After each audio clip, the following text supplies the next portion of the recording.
Hello everyone, मैं महिमा त्रिवेदी आपका पुनः बहुत बहुत स्वागत करती हूँ इस ऑनलाइन प्लेटफॉर्म शिवालिक हिस्ट्री अड्डा पर। जैसा कि आपको पता है कि इस ऑनलाइन प्लेटफॉर्म पर भूगोल विषय से संबंधित क्लासेस चलाई जा रही हैं और अभी हम इस ऑनलाइन प्लेटफॉर्म पर प्रशिक्षित स्नातक परीक्षा के प्रीवियस ईयर के क्वेश्चन पेपर सॉल्व कर रहे हैं, जिसमें हम लोगों ने 2005 तक का क्वेश्चन पेपर सॉल्व कर लिया है। और आज उसी क्रम में हम प्रशिक्षित स्नातक परीक्षा 2004 का भाग 1 देखेंगे, जिसमें हम प्रश्नों के नवीनतम आंकड़ों को और उनकी व्याख्या को भी देखेंगे। तो चलिए शुरू करते हैं आज का वीडियो।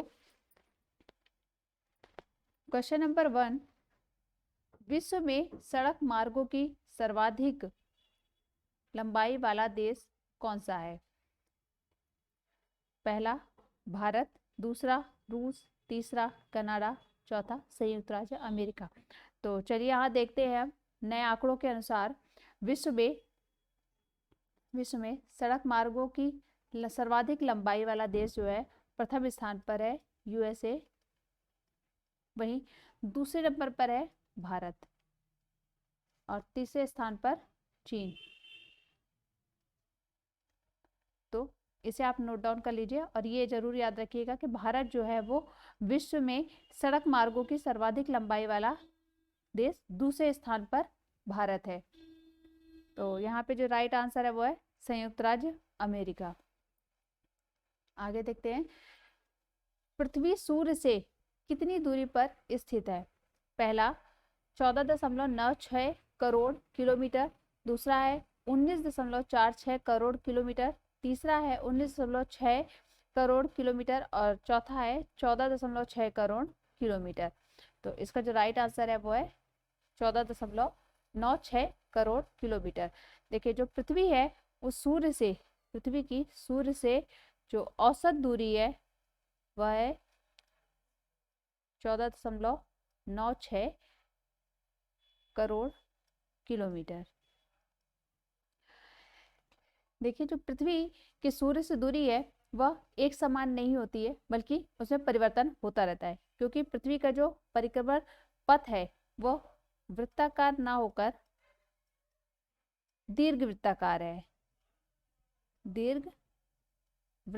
है, जिसके कारण पृथ्वी की सूर्य से जो दूरी है उसमें परिवर्तन होता है, जिसके अनुसार दो स्थितियां उत्पन्न होती हैं, जिसे हम उपसौर और अपसौर के नाम से जानते हैं।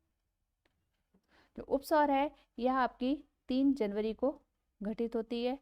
3 जनवरी को सूर्य पृथ्वी से 14.7 करोड़ किलोमीटर की दूरी पर होता है। इस समय पृथ्वी को सूर्य से 7% अधिक सौर विकिरण प्राप्त होता है। वहीं अपसौर जो है, यह स्थिति 4 जुलाई को देखने को मिलती है। इस समय सूर्य पृथ्वी से 15.2 करोड़ किलोमीटर की दूरी पर स्थित होता है और इस समय पृथ्वी को 7% कम सौर विकिरण प्राप्त होता है। इस प्रकार से पृथ्वी की सूर्य से जो दूरी होती है उसमें परिवर्तन होता है। औसत दूरी जो है वो होती है 14.96 करोड़ किलोमीटर। तो इसका जो राइट आंसर है वो है 14.96 करोड़ किलोमीटर। चलिए आगे देखते हैं। क्वेश्चन नंबर 3, नीहारिका क्या है? पहला एक तप्त गैस का बादल, दूसरा एक तप्त गैस का गोला और तीसरा है धूल और मिट्टी के कणों का मिश्रण और चौथा है इनमें से कोई नहीं। तो हम पहले समझ लेते हैं नीहारिका होता क्या है। आकाशगंगा के निर्माण की शुरुआत, जो हमारी आकाशगंगा है उसके निर्माण की जो शुरुआत थी वह हाइड्रोजन गैस से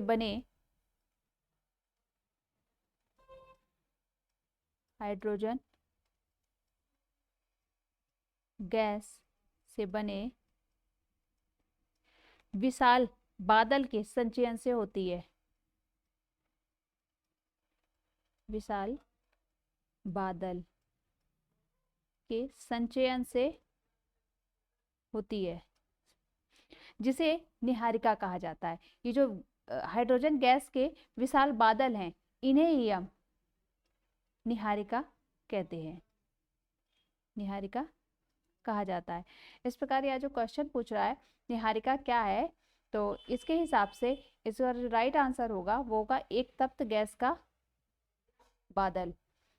और उस समय आयोग ने आंसर जो है ये 2 माना था, एक तप्त गैस का गोला। लेकिन आप कुछ बुक्स हैं उनमें देखेंगे तो एक्सप्लेनेशन यही पाएंगे कि एक तप्त गैस का बादल है जिसे निहारिका नाम दिया गया था। या आप एनसीईआरटी देख सकते हैं, एनसीईआरटी 11th क्लास की आप देख सकते हैं, भौतिक भूगोल के मूल सिद्धांत में, भौतिक भूगोल के मूल सिद्धांत में आप जाके देखेंगे तो आपको ये एक्सप्लेनेशन मिल जाएगा और आपको समझ में आ जाएगा कि निहारिका क्या है। तो इसका जो राइट आंसर है वो है एक तप्त गैस का बादल। नेक्स्ट है क्वेश्चन नंबर 4, निम्नलिखित में से कौन सी सेल भूपटल की प्राचीनतम सेल है? पहला अवसादी, दूसरा आग्नेय, तीसरा रूपांतरित सेल और चौथा है इनमें से कोई नहीं। तो इसमें जो है इसका राइट जो आंसर है वो होगा दूसरा आग्नेय सेल। आग्नेय सेल जो है वो सबसे प्राचीनतम सेल मानी जाती है, इसलिए इसे हम प्राथमिक चट्टान भी कहते हैं, प्राथमिक चट्टान भी कहा जाता है। इसका निर्माण हुआ है, आग्नेय चट्टान की रचना तप्त एवं तरल मैग्मा के शीतल होने से, तप्त एवं तरल मैग्मा के शीतल होने से आग्नेय चट्टान का निर्माण होता है।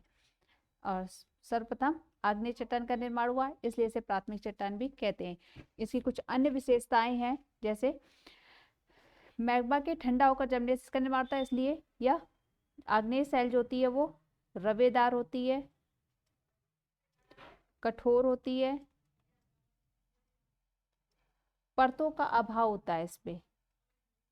जैसे अवसादी सेल में परतें पाई जाती हैं, लेकिन इसमें परतों का अभाव होता है, परंतु जोड़ पाए जाते हैं, इसमें जोड़ पाए जाते हैं। इसके जो मुख्य वो है उदाहरण है, इसमें ग्रेनाइट आएगा आपका, ग्रेनाइट, रायोलाइट, गैब्रो,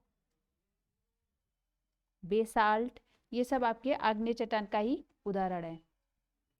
चलिए आगे देखते हैं क्वेश्चन नंबर 5, उत्पत्ति की प्रक्रिया के आधार पर आग्नेय सेलों को निम्न किन 2 विभागों में विभाजित किया गया है? पहला अंतर्वेदी अंतर्वेदी और बहिर्वेदी, दूसरा अम्ल प्रधान और क्षार प्रधान, तीसरा है बड़े कणों वाली और सूक्ष्म कणों वाली, और चौथा है विस्फोटक प्रकार की और शांत। तो यहाँ पर पूछा है उत्पत्ति की प्रक्रिया के आधार पर, तो यह 2 भागों में बांटी जाती है, अंतर्वेदी और बहिर्वेदी आग्नेय चट्टान। अंतर्वेदी आग्नेय चट्टान क्या होता है? जो जब मैग्मा के ऊपर उठकर धरातली सतह से नीचे ही जम जाने से, जैसे मैग्मा है वो धरातली सतह पर, ये सतह है, सतह पर ना आकर बल्कि नीचे ही जमकर एक चट्टान का रूप ले लेता है, इसे हम अंतर्वेदी आग्नेय चट्टान या फिर पातालीय आग्नेय चट्टान का नाम देते हैं। वहीं जो बहिर्वेदी आग्नेय चट्टान है, इसका निर्माण होता है यह जब मैग्मा धरातल पर आकर जम जाता है, धरातल पर आकर शीतल होकर जम जाता है, चट्टान का रूप लेता है, तो इसे हम बहिर्वेदी आग्नेय चट्टान कहते हैं। इसमें इसका जो उदाहरण है इसमें है बेसाल्ट और रायोलाइट, बेसाल्ट और रायोलाइट जो है आपका ये बहिर्वेदी चट्टान के अंतर्गत आता है। और पाताली में आएगा ग्रेनाइट और गैब्रो, ये अंतर्वेदी आग्नेय चट्टान के उदाहरण हैं। तो इसका जो राइट आंसर है वो है पहला अंतर्वेदी और बहिर्वेदी आग्नेय चट्टान।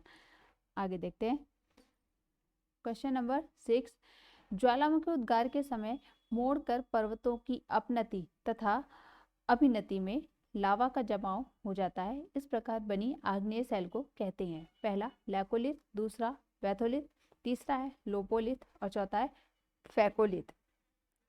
तो यह आग्नेय चट्टान के ही से निर्मित एक शिलाकृतियां हैं। यह जैसे अभी आपको पिछले क्वेश्चन में बताया कि अंतर्वेदी और बहिर्वेदी, अंतर्वेदी और बहिर्वेदी चट्टान। तो अंतर्वेदी के अंतर्गत ही दो होती हैं, एक होती है पातालीय और एक होती है मध्यवर्ती आग्नेय चट्टान। तो पातालीय तो आपको बता दिया, मध्यवर्ती के अंतर्गत ही ये लैकोलिथ, बैथोलिथ, लोपोलिथ और फैकोलिथ शामिल है। मध्यवर्ती का मतलब होता है जब भूकंप से जो निकलने वाला मैग्मा होता है धरातल पर ना पहुंचकर, भूकंप से भूगर्भ से निकलने वाला जो मैग्मा है ये धरातल पर ना पहुंचकर बल्कि मध्य भाग में स्थित जो संधियां और दरारें हैं उनमें ही जमकर ठोस हो जाता है। तो वहां जो शिलाकृतियों का निर्माण होता है जिन चट्टानों का, तो उन्हें हम कहते हैं मध्यवर्ती आग्नेय चट्टान। तो मध्यवर्ती के अंतर्गत ही लैकोलिथ आता है। लैकोलिथ लावा का एक गुंबदाकार जमा होता है। वहीं बैथोलिथ जो होता है वो धरातल के नीचे काफी खड़े ढाल वाले गुंबदाकार आकृति होती है। और लोपोलिथ जो है आपकी अवसादी चट्टानों में लावा जमकर तस्त्रीनुमा, जब तस्त्रीनुमा का आकार लेता है इस प्रकार कुछ, तो उसे हम लोपोलिथ कहते हैं। और फैकोलिथ जो होता है यह भूमि के भीतर लावा का लहरदार जमा होता है, जैसे ये है अपनति और अभिनति, तो इस जगह पर जो जमाव होता है इसे हम फैकोलिथ कहते हैं। तो यहाँ जो पूछ रहा है अपनति और अभिनति में लावा का जो जमाव होता है उसे क्या कहते हैं, तो उसे हम फैकोलिथ कहते हैं। तो इसका राइट आंसर जो है वह है 4 फैकोलिथ। चलिए आगे देखते हैं क्वेश्चन नंबर 7। विश्व की सबसे लंबी रिफ्ट घाटी है। पहला भारत की नर्मदा घाटी, दूसरा दक्षिण कैलिफोर्निया की डेथ वैली, तीसरा है जॉर्डन नदी की घाटी और चौथा दक्षिण ऑस्ट्रेलिया की स्पेंसर की खाड़ी। रिफ्ट घाटी क्या होता है, जब दो भ्रंश रेखाओं के बीच की चट्टानी स्तंभ नीचे की ओर धंस जाता है, तो इससे जो बनने वाली शिलाकृति होती है उसे यह रिफ्ट घाटी कहते हैं। और यह स्थिति कब उत्पन्न होती, जब तनाव बल के कारण दोनों भूखंड विपरीत दिशा की ओर सरक रहे हैं, विपरीत दिशा की ओर खिसकते हैं, तो जो बीच का स्तंभ होता है, बीच का जो भाग होता है वह नीचे की ओर धंस जाता है और इसे ही हम रिफ्ट वैली कहते हैं या रिफ्ट घाटी कहा जाता है। तो इसका जो राइट आंसर है वो है तीसरा, जॉर्डन नदी की घाटी। विश्व की सबसे लंबी रिफ्ट घाटी पूछ रहा है, तो विश्व की सबसे लंबी जो है वो जॉर्डन नदी की घाटी है, जिसकी लंबाई जो है वो 5000 किलोमीटर है।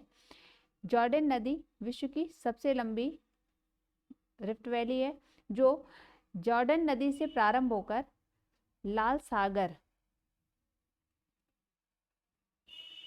जॉर्डन नदी से प्रारंभ होकर लाल सागर बेसिन होते हुए जॉम्बेजी नदी तक, लाल सागर बेसिन होते हुए अफ्रीका में जॉम्बेजी नदी तक है इसका विस्तार 5000 किलोमीटर। तो इसका जो राइट आंसर है वो है जॉर्डन नदी की घाटी। Next question number 8। जब ज्वालामुखी मुख का विस्तार अत्यधिक हो जाता है तो उसे कहते हैं, पहला ज्वालामुखी शंकु, दूसरा कॉल्डेरा, तीसरा ज्वालामुखी गर्भ और चौथा है इसमें से कोई नहीं।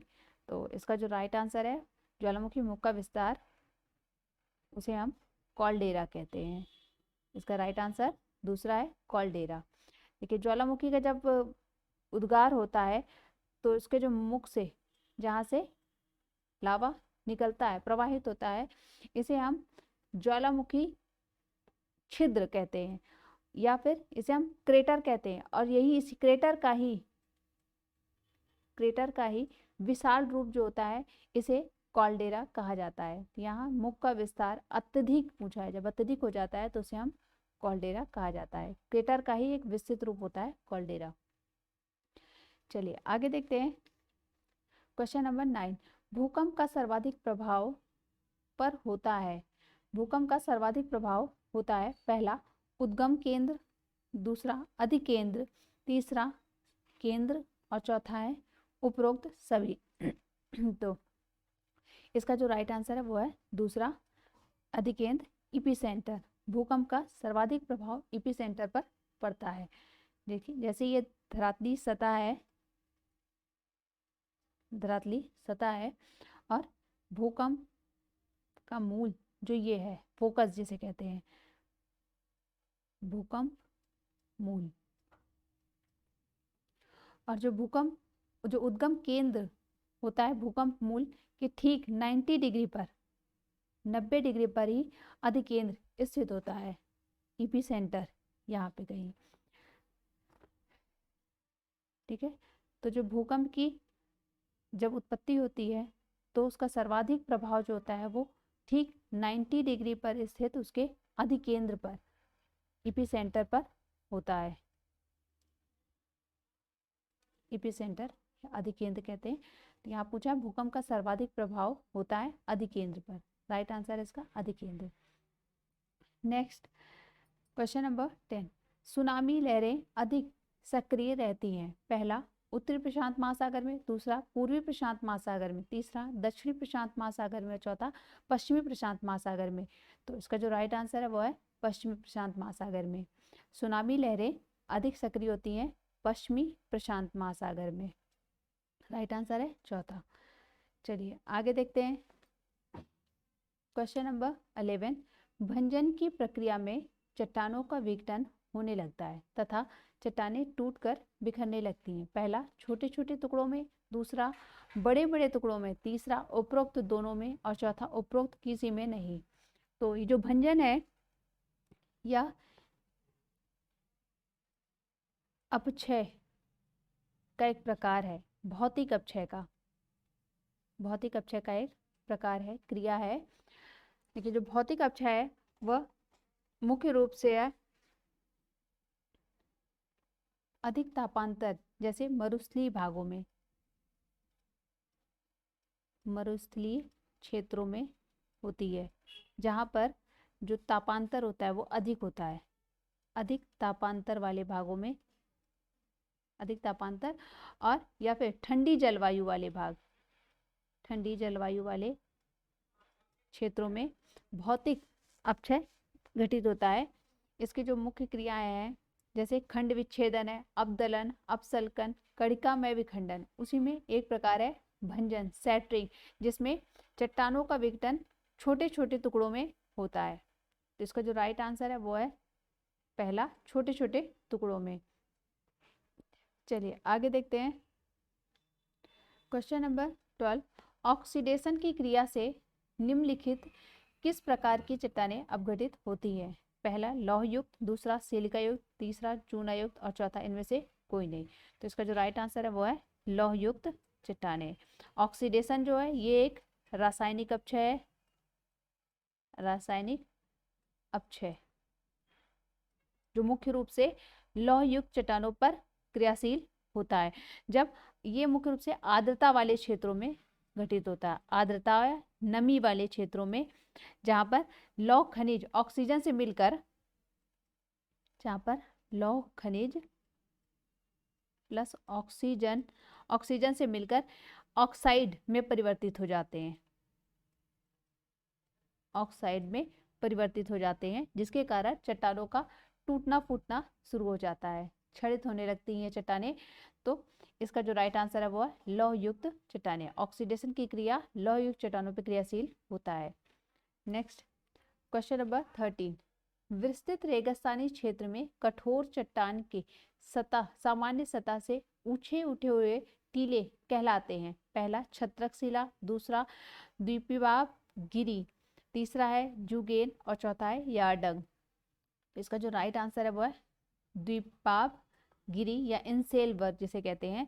यहाँ पूछा है विस्तृत चट्टान में कठोर चट्टान के सामान्य सतह से ऊंचे उठे हुए टीले, जिसे हम इनसेलवर्ग कहते हैं, ये कुछ इस प्रकार होते हैं, ऐसे ऊंचे उठे हुए टीले। उच्च मरुस्थलीय भागों में इनका जो निर्माण होता है ये उच्च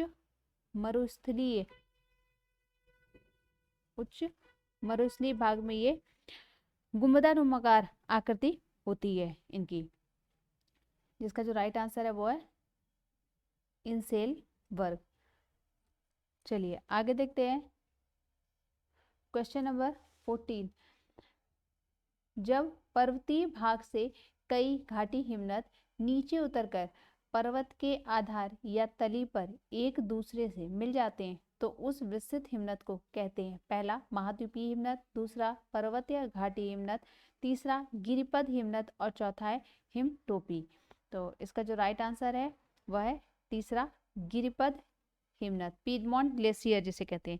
गिरिपद हिमनद क्या होता है? गिरिपद हिमनद में हिमनद विस्तृत समतल क्षेत्र पर हिम परत के रूप में फैले होते हैं। हिमनद ग्लेशियर क्या होता है? जो विस्तृत जो वृहत समतल क्षेत्र पर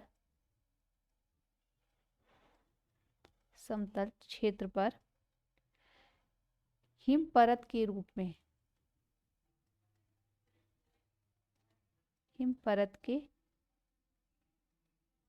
में फैले होते हैं, उन्हें गिरिपद हिमनद कहते हैं।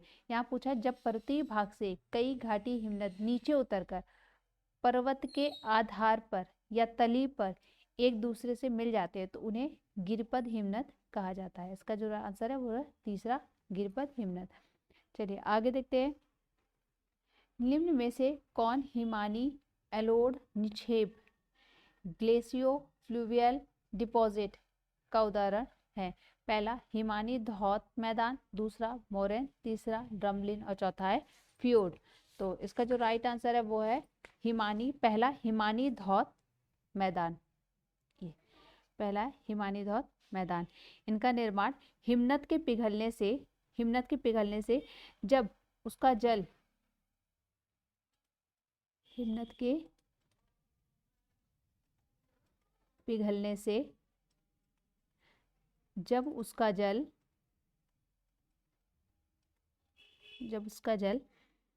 कई धाराओं में बट जाता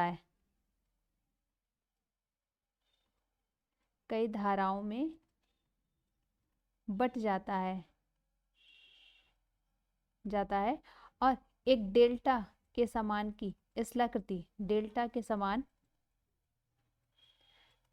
का निर्माण होता है। डेल्टा के समान स्थलाकृति का निर्माण होता है जिसे हम आउटवॉश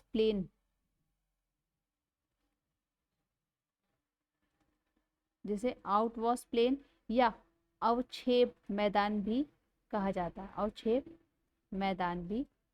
है। तो यहाँ पूछ रहा है हिमानी जलोढ़ है, एलोड नहीं, हिमानी जलोढ़ निक्षेप। तो उसके अनुसार उसके कारण हिमानी धौत मैदान का निर्माण होता है।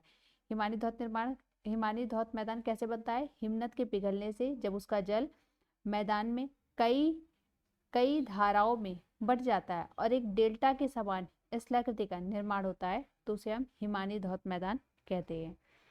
चलिए आगे देखते हैं क्वेश्चन नंबर 16। गंगा का डेल्टा निम्न में से किस प्रकार के डेल्टा का उदाहरण है? पहला पक्षी पंजा डेल्टा, दूसरा ज्वारनद मुखी डेल्टा, तीसरा चापाकार डेल्टा, चौथा है रुंडित डेल्टा। तो गंगा का जो डेल्टा है वह चापाकार डेल्टा का उदाहरण है। इसका जो राइट आंसर है वह है तीसरा। चलिए आगे देखते हैं क्वेश्चन नंबर 17। भूमध्य रेखा पर ट्रोपोपॉज की ऊंचाई होती है? पहला 17 से 18 किलोमीटर, दूसरा 17 से 21 किलोमीटर, तीसरा 17 से 25 किलोमीटर और चौथा है 17 से 29 किलोमीटर। तो ट्रोपोपॉज क्या होता है? ट्रोपोपॉज क्षोभ मंडल और समताप मंडल की जो संक्रमण क्षेत्र होता है, जो सीमा होती है, इसे ही हम ट्रोपोपॉज कहते हैं। ट्रोपोस्फियर और स्ट्रेटोस्फियर के बीच के जो संक्रमण क्षेत्र होता है इसे हम ट्रोपोपॉज कहते हैं। तो ट्रोपोपॉज की जो ऊंचाई होती है वो भूमध्य रेखा पर आपका 17 से 18 किलोमीटर की ऊंचाई पर पाया जाता है। वहीं ध्रुवों पर भूमध्य रेखा पर 17 से 18 किलोमीटर की ऊंचाई होती है और ध्रुवों पर इसकी ऊंचाई जो होती है वो 7 से 8 किलोमीटर तक पाई जाती है ध्रुवों पर। इसका जो प्रमुख कारण है, भूमध्य रेखा पर संवहनी तरंगों का अधिक ऊंचाई तक जाना। भूमध्य रेखा पर संवहनी तरंगों का अधिक ऊंचाई तक जाने के कारण इसकी जो ट्रोपोपॉज की जो ऊंचाई होती है वो 17 से 18 किलोमीटर तक पाई जाती है और ध्रुवों पर संवहनी धाराएं नहीं उठती हैं, जिसके कारण वहां पर ट्रोपोपॉज की ऊंचाई कम होती है। तो इसका जो राइट आंसर है वह पहला 17 से 18 किलोमीटर। चलिए आगे देखते हैं। क्वेश्चन नंबर 18, ठोस इसलिए धरातल में ऊष्मा संचार का एकमात्र साधन निम्न में से कौन सा है? पहला चालन, दूसरा अभिवहन, तीसरा संवहन और चौथा है विकिरण। तो इसका जो पूछ रहा है यहाँ पर ठोस स्थलीय धरातल में ऊष्मा, ठोस पदार्थों में, तो ठोस पदार्थों में ऊष्मा का जो संचार होता है वो चालन के माध्यम से होता है, कंडक्शन के माध्यम से, चालन। इसका जो राइट आंसर है वो होगा चालन। समझ लेते हैं चालन द्वारा ऊष्मा का संचरण जो होता है सभी पदार्थों में होता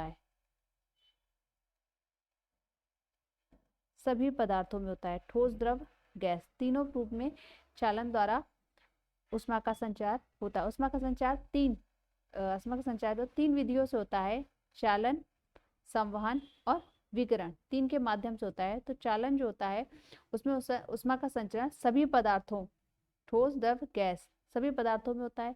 वहीं जो संवहन होता है वो जब गैस एवं द्रव पदार्थों में, संवहन जब गैस एवं द्रव पदार्थों में ऊष्मा का स्थानांतरण होता है तो उसे हम संवहन कहते हैं। और जो विकिरण होता है, विकिरण इसमें बिना किसी पदार्थ की उपस्थिति के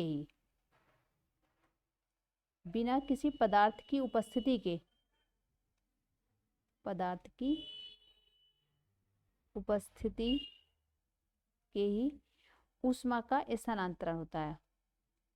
ऊष्मा का स्थानांतरण होता है तो इसे हम विकिरण, रेडिएशन कहते हैं। और जो ये आपका अभिवहन दिया है, अभिवहन क्या होता है? वायु के क्षैतिज संचलन से होने वाला जो स्थानांतरण होता है, ऊष्मा का स्थानांतरण होता है, उसे हम अभिवहन, एडवेक्शन कहते हैं। तो इसका जो राइट आंसर है यहाँ पर ठोस, यहाँ पर पदार्थ पूछा था, ठोस इसलिए धरातल में ऊष्मा का संचार, तो ये होगा इसका चालन, कंडक्शन के माध्यम से। इसका राइट आंसर है पहला। चलिए आगे देखते हैं। क्वेश्चन नंबर 19, पठारों में व्यवसायों का मुख्य व्यवसाय क्या है? व्यक्तियों का प्रमुख व्यवसाय क्या है? पहला कृषि, दूसरा पशुपालन, चौथा मत्स्य पालन और तीसरा खनन। तो इसका जो राइट आंसर है वह होगा पशुपालन। देखिए जो पठार है वहां पर कृषि और मत्स्य पालन के लिए उपयुक्त दशाएं जो होती हैं वह नहीं होती है, उपयुक्त दशाएं नहीं है पठारों पर। और जो खनन कार्य है वह सरकार द्वारा करवाए जाते हैं, इसलिए वहां पर मुख्य व्यवसाय जो होता है व्यक्तियों का पशुपालन होता है। इसका राइट आंसर है दूसरा, पशुपालन। आगे देखते हैं। क्वेश्चन नंबर 20, डोल ड्रम की स्थिति निम्न में से किस वायुदाब पेटी में है जिसकी उत्पत्ति तापीय कारणों से होती है? पहला ध्रुवीय उच्च दाब पेटी, दूसरा उपध्रुवीय निम्न दाब पेटी, तीसरा उपोष्णकटिबंधीय उच्च दाब पेटी और चौथा है भूमध्य रेखीय निम्न दाब पेटी। तो इसका जो राइट आंसर है वह है चौथा, भूमध्य रेखीय निम्न दाब पेटी, जिसे हम डोल ड्रम पेटी भी कहा जाता है।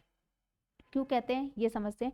विषुवत रेखीय जो निम्न वायुदाब का क्षेत्र है उसका जो विस्तार है 5 डिग्री उत्तर, 5 डिग्री दक्षिण, 5 डिग्री उत्तर, 5 डिग्री दक्षिण इसका विस्तार है। इस कटिबंध में धरातली क्षैतिज पवनेज होती है, क्षैतिज पवनें, धरातली क्षैतिज पवनें नहीं चलती हैं, धरातली क्षैतिज पवनें नहीं चलती, क्योंकि इस कटिबंध की ओर आने वाली जो पवन है वो गर्म होकर, क्योंकि यह पेटी जो है निम्न दाब पेटी है, क्योंकि यहाँ तापमान जो होता है वो अधिक होता है, तापमान अधिक होता है और दाब निम्न होता है। तो यहाँ पर तापमान अधिक होने के कारण जो आने वाली पवनें होती है वो गर्म होकर ऊपर उठ जाती है, गर्म होकर ऊपर उठ जाती हैं और यहाँ केवल ऊर्ध्वाधर वायुधाराएं पाई जाती हैं, मतलब लंबवत ऊपर की ओर उठी हुई वायुधाराएं ही पाई जाती हैं। क्षैतिज पवन प्रवाह मतलब इस प्रकार से क्षैतिज पवन प्रवाह के अभाव में यहाँ का जो क्षेत्र होता है वो शांत होता है, यहाँ का क्षेत्र शांत होता है, वातावरण शांत रहता है, जिसे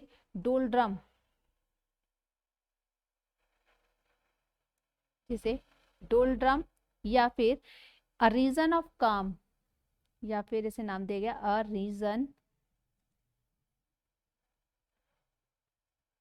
रीजन ऑफ काम कहा जाता है। इसका जो राइट आंसर है वह भूमध्य रेखीय निम्न दाब की पेटी। उम्मीद है आपको समझ में आ रहा होगा। चलिए, यदि आपको कंफ्यूजन है कुछ तो आप कमेंट करके पूछ सकते हैं। चलिए आगे देखते हैं। क्वेश्चन नंबर 21, निम्न में से कौन सा स्थानीय पवन शुष्क तथा ठंडे पवन का उदाहरण है? पहला फॉन, दूसरा सांता आना, तीसरा हर्मट्टान और चौथा है ब्लिजर्ड। तो इसका जो राइट आंसर है, शुष्क एवं ठंडे पवन पूछा है, तो इसका राइट आंसर है ब्लिजर्ड। ब्लिजर्ड जो है वह मुख्य रूप से ध्रुवीय क्षेत्रों में प्रवाहित होने वाली ठंडी और शुष्क पवन है। वहीं फॉन जो है आपकी स्विट्जरलैंड में प्रवाहित होती है। सांता आना कैलिफोर्निया और हर्मट्टान आपके सहारा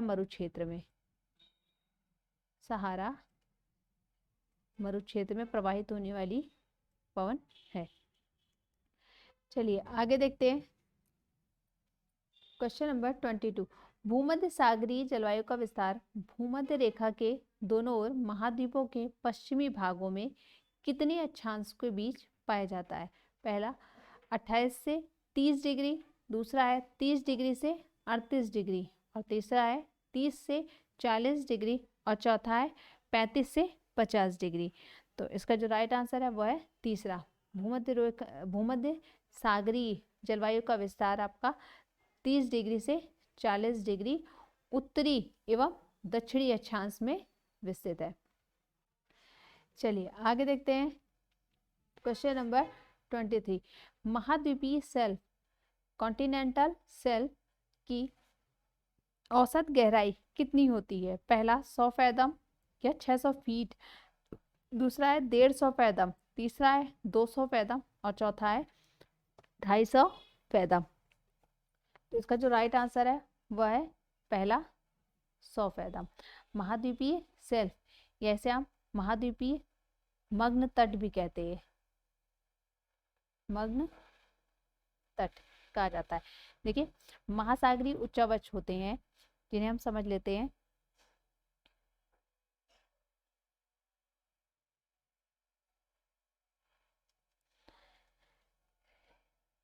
ये आपका है मग्न तट उतने अच्छे से नहीं बन पाया है। और यह है ढाल, ये मैदान, महासागरीय मैदान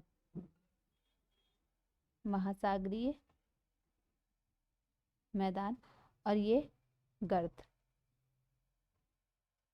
तो यहाँ पे पूछा है महाद्वीपीय मग्न तट का पूछा है, महाद्वीपीय मग्न तट। तो इसकी औसत गहराई जो होती है वो 100 फैदम या फिर 600 फीट होती है। एक फैदम में 6 फीट होते हैं। तो 100 पैदम बराबर 600 फीट, या फिर इनकी यदि मीटर में पूछता है तो इनकी गहराई 150 से 200 मीटर की गहराई होती है। राइट आंसर है इसका 100 पैदम 600 फीट या 150 से 200 मीटर की गहराई पर मग्न तट पाए जाते हैं। चलिए आगे देखते हैं। क्वेश्चन नंबर 24, विश्व का सबसे गहरा गर्त है? पहला चैलेंजर, दूसरा मेरियाना, तीसरा टोंगा और चौथा है स्वायर। तो इसका जो राइट आंसर है वह है मेरियाना। काफी इजी है, ये कई बार पूछा जा चुका है। विश्व का सबसे गहरा गर्त मेरियाना है, जिसकी गहराई जो मुख्य रूप से पश्चिमी प्रशांत महासागर में, पश्चिमी प्रशांत महासागर में फिलीपींस द्वीप समूह के पास, फिलीपींस द्वीप समूह के पास स्थित है। इसकी जो गहराई है वो है 11,022 मीटर, 11,022 मीटर इसकी गहराई है। इसका राइट आंसर है दूसरा। चलिए आगे देखते हैं। क्वेश्चन नंबर 25, सामान्य रूप से महासागरीय सतह से जल का उच्चतम तापक्रम अंकित किया जाता है? पहला 12 बजे मध्याह्न में, दूसरा 1 बजे अपराह्न में, तीसरा 2 बजे अपराह्न में और चौथा है 3 बजे अपराह्न में। तो इसका जो राइट आंसर है वो है तीसरा। सामान्य रूप से महासागरीय सतह के जल का जो उच्चतम तापक्रम होता है वह 2 बजे अपराह्न में अंकित किया जाता है, 2 बजे अपराह्न में। और न्यूनतम तापमान जो है वो आपका, न्यूनतम तापमान वह 5 बजे प्रातः, 5 बजे प्रातः अंकित किया जाता है। इसका राइट आंसर है वह तीसरा, 2 बजे अपराह्न में। चलिए आगे देखते हैं। क्वेश्चन नंबर 26, विषुवत रेखीय पेटी में दक्षिणी थाईलैंड और मलाया की पहाड़ियों में किस जाति के लोग रहते हैं? पहला सेमांग जाति, दूसरा सकाई, तीसरा है सेमोयड जाति और चौथा है चकची जाति। तो इसका जो राइट आंसर है वह है सेमांग जाति। सेमांग जाति विषुवत रेखीय पेटी में दक्षिणी थाईलैंड और मलाया की पहाड़ियों में पाए जाते हैं। देखिए सकाई जनजाति जो है ये भी मलाया के, लेकिन ये मलाया के जंगलों में पाई जाती है, मलाया के जंगलों में पाई जाती है। और जो सेमांग जाति है वह मलाया के पहाड़ियों में पाई जाती है। इसलिए यहाँ पे जो राइट आंसर होगा वो होगा सेमांग जनजाति। और सेमोयड और चुकची जो है आपकी, यह मुख्य रूप से टुंड्रा, एशियाई टुंड्रा प्रदेश में, यह एशियाई टुंड्रा में पाई जाती है, सेमोयड और चुकची जनजाति। चलिए आगे देखते हैं। क्वेश्चन नंबर 27, नागार्जुन परियोजना बांध किस नदी पर बनाया गया है? पहला कृष्णा, दूसरा गोदावरी, तीसरा कावेरी और चौथा है नर्मदा नदी। तो इसका जो राइट आंसर है वह है कृष्णा नदी। नागार्जुन परियोजना बांध आपका कृष्णा नदी पर बनाया गया है। चलिए आगे देखते हैं। क्वेश्चन नंबर 28, निम्न में से किस दिन को विश्व जनसंख्या दिवस के रूप में मनाया जाता है? विश्व जनसंख्या दिवस, पहला 11 जून, दूसरा 11 नवंबर, तीसरा 11 जुलाई और चौथा 11 अगस्त। तो इसका राइट आंसर है तीसरा, 11 जुलाई को विश्व जनसंख्या दिवस के रूप में मनाया जाता है। चलिए आगे देखते हैं। क्वेश्चन नंबर 29, भारत का देशांतरी विस्तार 68 डिग्री 7 मिनट पूर्व से 97 डिग्री 25 मिनट पूर्व है। इसका अक्षांशीय विस्तार कितना होगा?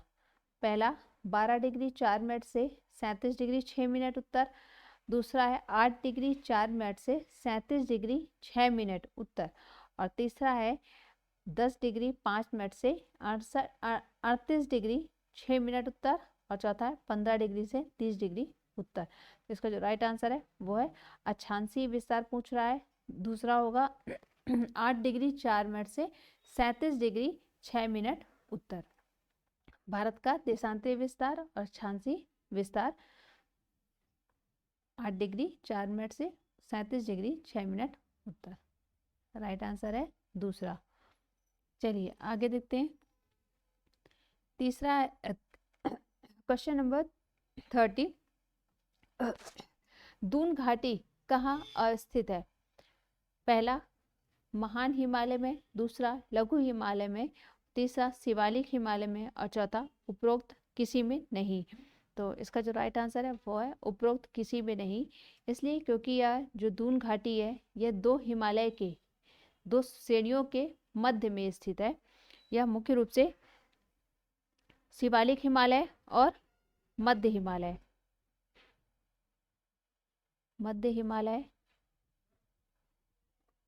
और शिवालिक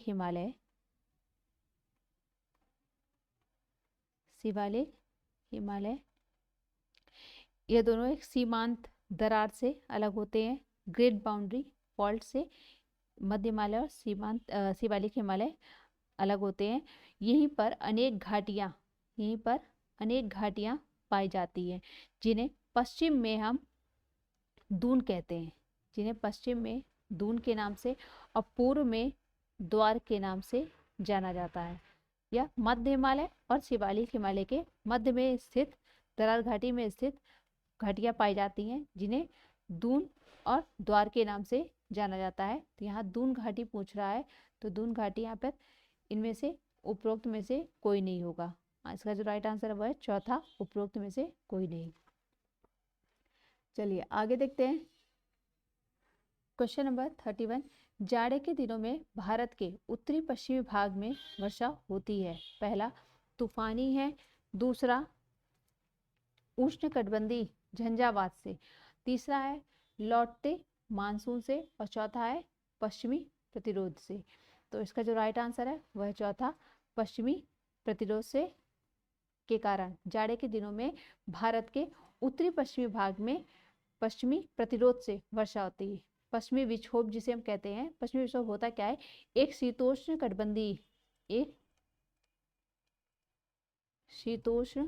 चक्रवात है, एक शीतोष्ण चक्रवात होता है जिसका जन्म जो होता है भूमध्य सागर के पास होता है, भूमध्य सागर के पास होता है।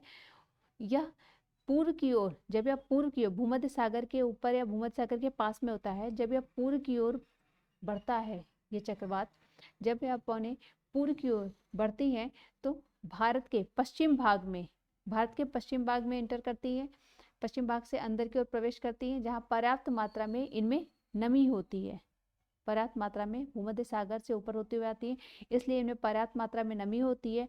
यह भारत के पश्चिमी भाग से प्रवेश करती हैं, तो वहाँ पर यह कुछ राज्य हैं जैसे उत्तराखंड, हिमाचल, जम्मू कश्मीर, इन सब जगह पर हिमपात के रूप में और पंजाब,